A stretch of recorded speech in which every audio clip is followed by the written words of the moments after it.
Welcome back, and here we go. All right, so I did a poll when the Tom Wilson suspension came out, 7 games, right?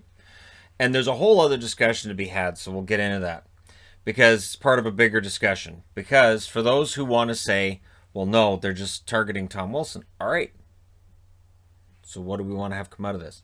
So the number of people who felt on Twitter or YouTube, and I ran the poll on both. On Twitter, 15%, 15.3% thought it was too many games.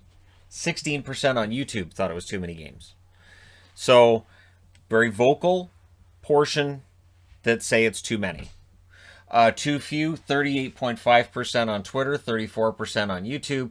Just the right number of games at 7, 46.2% on Twitter, 50% on YouTube. So, 84.7% on Twitter felt it was too few or just right, and 84% felt on YouTube that it was either just right or not enough games.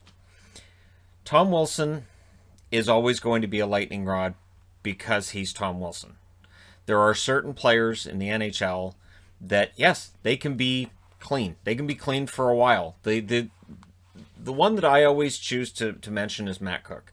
Matt Cooke did not start out with a horrible reputation in the NHL. He was known as chirpy, but he did cross the line. And he crossed the line enough that when an incident took place, if Matt Cooke was involved, even if he didn't have any horrible intentions to it, people would assume that he did. And that's part and parcel of having that reputation. And this isn't the first player that's had this kind of reputation. He won't be the last. I watched the way that both of the Tkachuk brothers play, and I could see one or the other potentially having a similar, not necessarily at Wilson levels, but similar type reputation. And here's why. There's something I've noticed in games that when I'm watching as much hockey as I do, there are certain players that they play very emotionally. And Tom Wilson does this, and this is what will make him one of your favorite players if you like him. He's an emotional player. He doesn't hold back how he feels. And the game prior to the suspension, he was going after Trent Frederic. He was not happy with Trent Frederic. The Capitals in general weren't. And there was a lot of bad blood by the end of this game. And I could feel something was going to happen with Wilson. I mentioned it in the review that night that I felt like Frederic was really poking the bear with both Ovechkin and Wilson. The next game, in the game where he gets suspended, on that shift, he's skating around these. He's trying to engage Frederic. Frederic's not biting. He's trying to engage Frederic. Frederic wants to play the game. So he's doing everything he can, and he's angry, and he's amped up, and he's amped up. I'm even writing it on the board that he's amped up. And as I'm writing it on the board and watching on TV, he smashes Carlo into the boards. Violent, strong hit on Carlo. So what the NHL looked at is they said, okay, so it's not your traditional head hit. So this is not something we can suspend as a traditional head hit. But it's boarding. And the boarding rule is written in such a way that it can be interpreted a couple of ways. And this is a problem the NHL has with the rules. That they are open to interpretation, and this is why referees who are trained and have spent years to get to the National Hockey League level officiating games, this is why they end up having to call in Toronto while they've got access to all the replays so that Toronto can make a final decision. Because when it comes to things like what is or isn't a good goal, sometimes they need some help. And they shouldn't. And this is something that I think we can all agree it'd be nice to see some kind of black and white rules on. This is the 5th suspension that Wilson has had. He had, of course, 2018-2019, the preseason. He had the head hit on Sundqvist, which was a 20-gamer, and that got reduced to 14. Now, what's funny is I've seen people say, well, because that was before the 2018-2019 season, he's not really a repeat offender. He is, though. His suspension history would tell you that he is. 2 games for a late hit. He has had 4 games for a boarding incident before. And then he had 3 playoff games for a head hit on Aston Reese, which broke his jaw. And I remember, because the channel was a thing back then, there were other instances in that game and in that series where fans were like, hey, how did he get away with this? This is, and again, it's that style. And the reason I mentioned the Tkachuks is because I've seen both of them, especially Matthew. Seen games where he's out there trying to stir things up, which is okay if you don't cross that line. Eventually players do. And so Wilson's always going to be on that line. He's always going to play the same way, and it's going to mean that you're going to have incidents during games where something may happen where he's going to end up getting suspended after. And I think, honestly, that's just part and parcel of having Tom Wilson on your team. Now, I know that there's been a lot of debate about whether or not that hit should have been suspended. Again, coming from a place of where I'm watching every game, there are certain hits I watch and I go, oh man, I hope that guy's okay. And the hit on Carlo was vicious. It was vicious. And, you know, there are times where suspensions aren't necessarily all that popular. The most popular suspension for being unpopular, I would argue, of all time, was that Ty Domi got an 8-game suspension for a sucker punch on Ulf Samuelsson. Ulf Samuelsson didn't get suspended for the things he did. He didn't. He'd go out there, he'd do something to injure somebody, and then you'd try to fight him and he'd turtle. And after Domi got that 8-game suspension, he was one of the most popular guys in the league. Now, what I found funny at the time was that Domi said he punched Ulf because Ulf was telling him how stupid he was. I don't think that disproves somebody's theory. If they think you're unintelligent and your answer is to ball up your fist and punch him, probably not proving you're... He should have gone off the ice and done some math. He should have done some, like, trig and some stuff, and he should have shown it to Ulf to throw the paper at him and go, here, try this.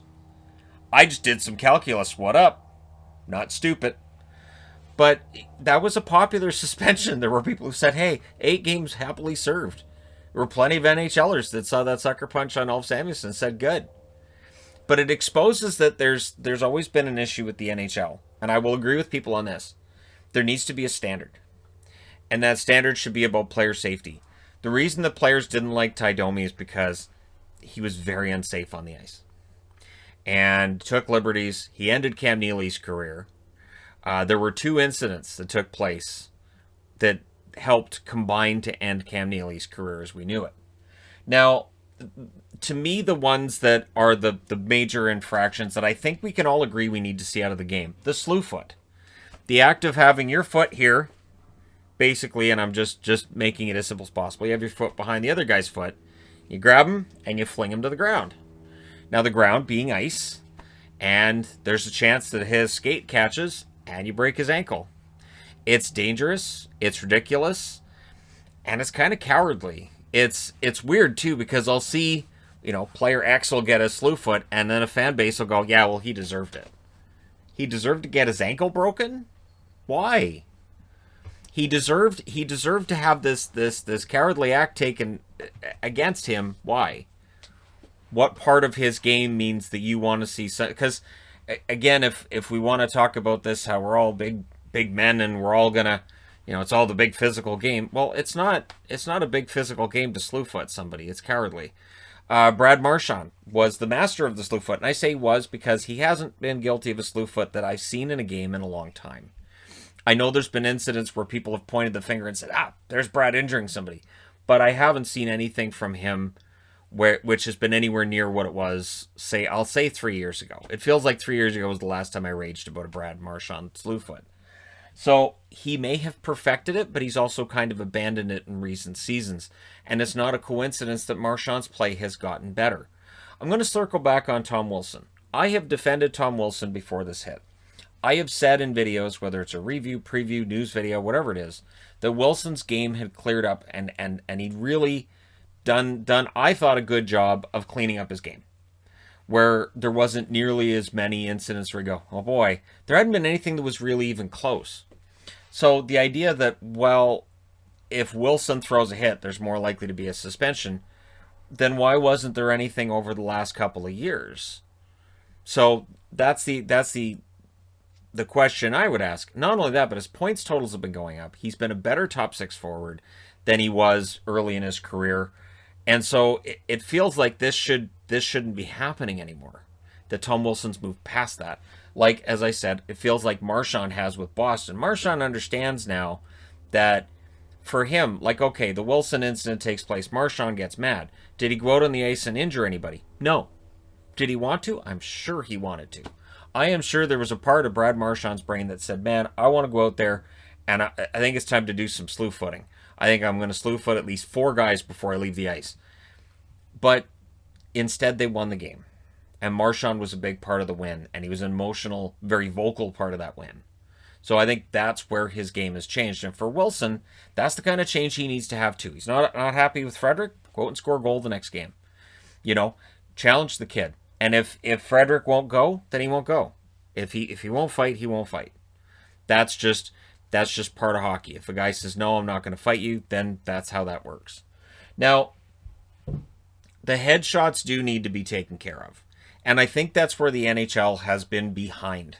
It's been behind, I would say, the NFL in that way. Now, I know there's some people who don't like the way the NFL is being called with things either, but I think they're ahead of the NHL when it comes to headshots. The NHL still will say they do not think that repeated headshots, repeated head traumas lead to CTE. They don't believe that. Which, okay, all right, cool. I will say this. Now, on the board, I've got 5 different incidents. Knee-on-knee hits are nowhere near what they were. Knee-on-knee hits used to be pretty darn common in hockey. They are not anywhere near as common now as they were. And when they happen now, they're more like collisions. It's very rare that you see a knee-on-knee hit where it's premeditated. 25 years ago, that wasn't the case. You would see where, hey, if I can lock my knee right here, that guy doesn't know, I've just probably shattered his kneecap. Or at least I've tried. At least I've made the effort. And it was ugly. There were some ugly incidents in hockey. For all the talk about, the physicality's gone out of hockey, so's a lot of the ugly incidents.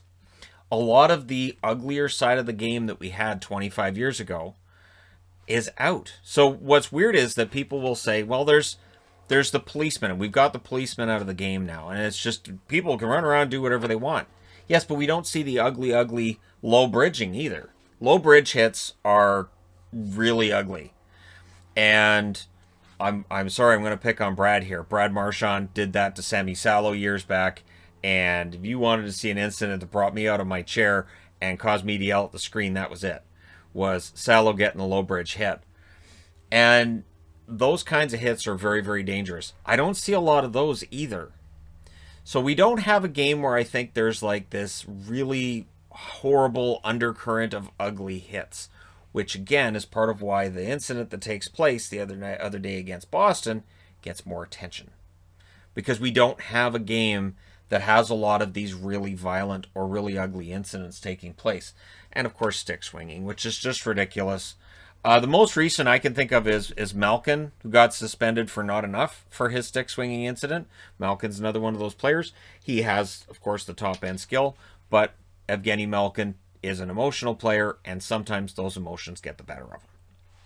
So, stick swinging, low bridge hits, knee-on-knee hits, ugly incidents we don't see very much of in the NHL. The slew foot seems to be making a comeback.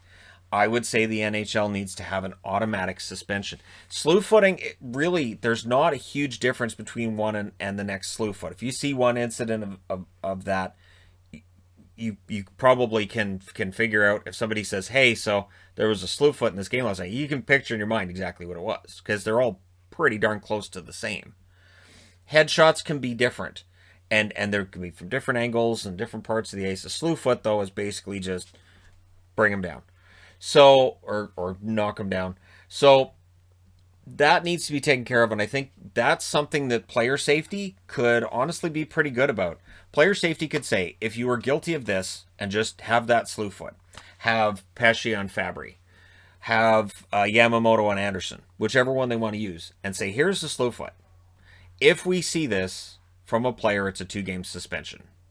If the same player does it again, it's 5. If the same player does it again, it's 10. And your instances of a slew foot, they don't come off your record for 18 months. Done. 2, 5, 10.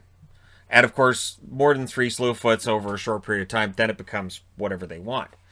Head hits are a little bit tougher because, again, head hits can be quite different in how they're delivered and how they're received, and in the situation of what the angle the player takes, what angle the player is at that's taking the hit.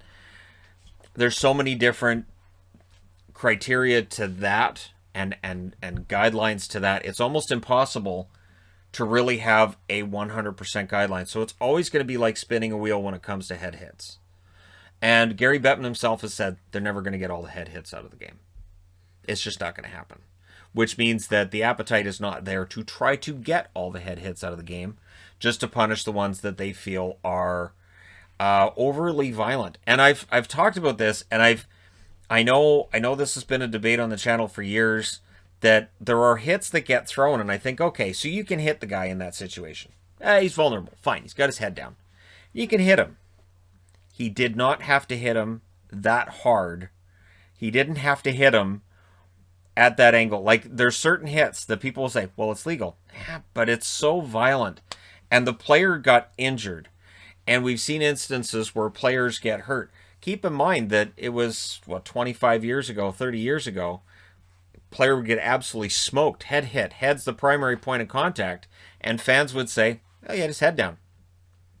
Fair game. He had his head down. He was coming across the blue line, head down, trolley tracks. So, hey, you're going to get smoked. Probably should have kept his head up.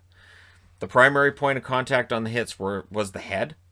Player spins around a couple times before he hits the ice. He's out cold on the ice. He's probably going to be out for months. And the fan reaction generally was, should have kept his head up. And there's always going to be that part of fandom, and there's always going to be those players, managers, owners that will have that reaction of, should have had his head up. Where basically the guy who takes that hit, the guy who may not play again, or if he does, it's going to be months down the road, his fault. It's not really the fault of the guy who absolutely drilled him. It's the fault of the guy for being there. So, I don't know how they have that conversation, but at some point you would think the league has that conversation where they say, all right, so we need to clarify this a little bit. If we want to talk about the most egregious instances in NHL hockey, and I've talked about these before, but let's go through them again. The 41-game suspension of October 5th, 2015 to Raffi Torres for a hit on Silverberg. This was because he was dumb. He basically, this is October 5th, 2015. This is, I'm back in the league. I've got a chance to prove I'm not a dirty player. What's that? I'm going to prove I'm even dirtier than anybody thought I was. Now, what's interesting with Torres is, here he is October 5th of 2015. April 12th of 2012, he gets a 21-game suspension for a hit on Marian Hossa, which was awful. Absolutely awful. Horrible. There's about, 3 years between these two instances? So, still a repeat offender? Because here, we've got a couple of years between the 20-game suspension and now the 7-game suspension. So, repeat offender? And the NHL even said in their ruling, repeat offender. So, Torres, there was years between those hits. Now, of course, some of that is because teams didn't, he was kind of radioactive at that point. Teams didn't really want to touch him. And I remember when he left Vancouver fans being upset and saying, well, we need that in our lineup. And he gets the 20-game suspension, and maybe we don't need that. And I remember, too, in that 2011 run, that he threw a hit on Brent Seabrook that was dirty, and it woke the Hawks up. And the Canucks almost lost a 3-0 series lead. It was Game 7 in overtime before they won it. And it started with Raffi Torres throwing a really stupid hit. So, sometimes these guys are really tough. Sometimes it fires the other team up. Maybe don't do that. Pick your spots. Chris Simon, the master of getting suspended. 30 games, December 19th of 2007, for stepping on Jarkko Ruutu. However, Jarkko Ruutu, chirpy, not too popular around the league with players because he did tend to chirp quite a bit. So Simon jumping on him, stepping on him with his skate blade, as brutal and as horrifying as that was, there may have been some players who said, I've had Jarkko chirping me a whole game. I don't necessarily blame Simon for breaking there. 25 games to Jesse Boulerice for a cross-check on Kessler, October 12th of 2007. Again, Ryan Kessler in his day, player that chirped quite a bit. He was a talker on the ice right up until his final season. Talker on the ice, could definitely fire up the other fan bases and the players on the other teams. And I guarantee you, when Boulerice hit him, there were players saying, "I wish I could have done that." And it's terrible. But again, this is where the idea that, well, it's a violent game. It is. but still, Boulerice was done. 25 games there. 25 games as well for Chris Simon on March 11th of 2007. So 2007 was the year of suspensions for Chris Simon. He hits Ryan Holwig in the face with his stick, and it was awful. And I'm not going to try to make any instances of Holwig. Holwig was an enforcer, too. He definitely would have dropped the gloves. So, yeah. 23 games, February of 2000 for Marty Mcsorley when he hit Brashear in the head with his stick. And, of course, that meant I believe he got charged with assault, too, right? So, this became a huge mess. And he would never play in the NHL again. Basically, teams wouldn't touch him after that. So, that was back in 2000. It's 21 years ago. Got canceled, and it was a dumb incident. It was one of those things that, again, watching the game, you jump up and go, what the hell was that? And McSorley was public enemy number one for quite a while around here. 21 games then on April 12th, 2012 for the Torres hit on Hossa, as I mentioned here.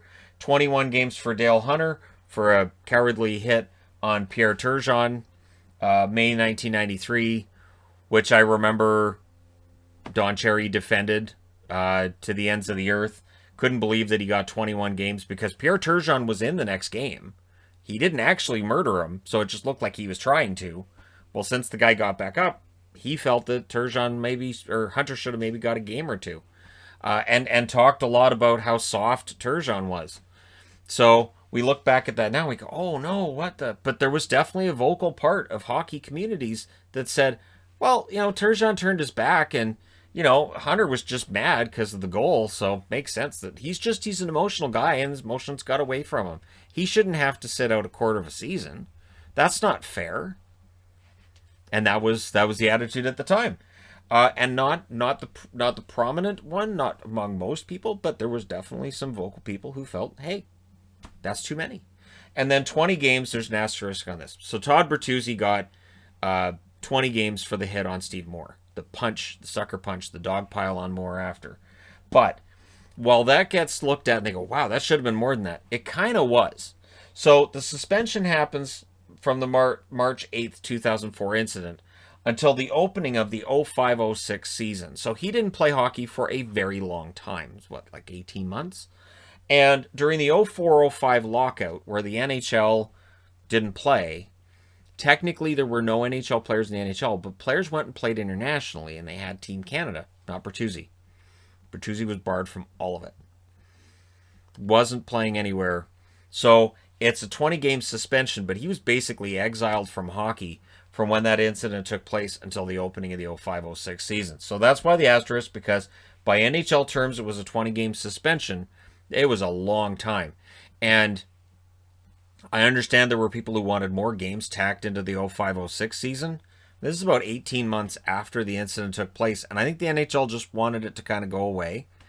And, so that's why that one ended up where it did. I don't see a lot of these incidents in the league anymore.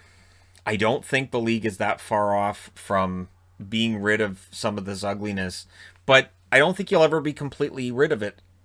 The thing is having a consistent standard. And to me, if a hit results in an injury, and if it's a violent hit, that's something the NHL needs to take a look at. I do expect there to be at some point some kind of a standardized level, like the head hits being game misconducts. That's something that wasn't in the game not that long ago. So I do expect further revision with this and some kind of standardization when it comes to suspensions, because they feel really all over the place. And it's why when I watch these games, even if you watch that review for the Washington-Boston game, I didn't get into whether or not I thought Wilson should have got suspended, because I couldn't even find consensus between the announcers on what had happened and whether or not they felt it should have been suspension or what would have been penalized, what wouldn't have been. The NHL needs to use this incident and say, okay, this will be the standard. They need to do this in the offseason so that next time there'll still be the controversy, but it should be expected. So when something like this takes place, as soon as it happens, we go, he's going to get 3 games for that. He's going to get 5 games for that. That's a 10-gamer because he just had a 5-game suspension. Something along those lines. And I honestly think the fines thing, they've got to do something with the fines thing. Because suspending a guy $3,000, $4,000, $5,000, it really, all it does is make fans angrier. Because either they're saying he got fined for nothing, or that should have been a suspension. Why aren't you suspending him? He just paid $4,000. He knocked our player out of the game. It's totally worth it for him to knock a guy out of the game for $4,000, and that helped them win the game. So, and the other part of it is, I want to throw this in too. So on the incident in question, there was no penalty. I guarantee you the NHL sat down with the officials from this game and told them off. They don't do it publicly. They're not going to do it publicly, but I guarantee you they've sat down with these officials and said, hey, you guys blew it here. The one thing I do have an issue with officials is that we get too many games where there's the ticky-tack penalties where I can't see the penalty, other people can't see the penalty, and then you'll watch the next game. And this is especially true for me if I'm watching 4 or 5 different games. And one game you'll see a referee calling ticky-tack penalties where everything is a penalty. And in the other game, they're not calling anything. And you can see the players are getting angrier and angrier. And the incident, it's ramping up. And there's a lot of emotion in there. And then it blows up. And the game where this suspension happens is one of those games where it just blew up. Where the officials could have stepped in a lot sooner. They could have given Wilson a 2-minute penalty for something early on in this game. There was definitely stuff going on he could have got penalized for. And then maybe this doesn't happen. And that's a conversation I'm sure the NHL's had with officials. And should have amongst their board of governors, if not in today's call, then definitely in the near future, because there needs to be a standard for officiating as well. I understand, different officials may see the game differently, that there needs to be a standard. This is a penalty. This isn't a penalty. This is where you throw a guy out of a game. This is where you don't. Has to be standardized. For the sanity of the fans, I would say for some of the announcers, and definitely for the players, because there's nothing more frustrating, I think, for players than not knowing why they're being penalized and not knowing where the line is. And I've seen that in games this year, and then you see this. So we'll see if they get this straightened out. I know it's an annual discussion. Sadly, I think we'll probably have this discussion again by November of the 2021-2022 season. But I'll be here to report on it when that happens. So let me know your thoughts in the comment section below. Not just regarding the Wilson incident, but regarding so for me it's the slew foot, headshots, knee-on-knee hits, low bridge hits, stick swinging. These are the 5 things I can think of in hockey that really the NHL needs to make sure do not happen, and at the very least they minimize them as much as possible.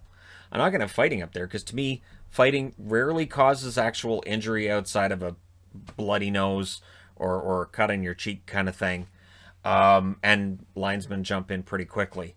But, this to me, this is where that line should be, and there should be standards for where we're going to see the suspensions and how much they're going to be. But let me know your thoughts. Hit like and subscribe if you're browsing your way through. You just happened upon this video. Thank you guys so much for all your support. It means a lot. Channel's going to hit 182,000 subscribers today, and I thank each and every one of you for hitting the subscribe button. I will talk to you again soon.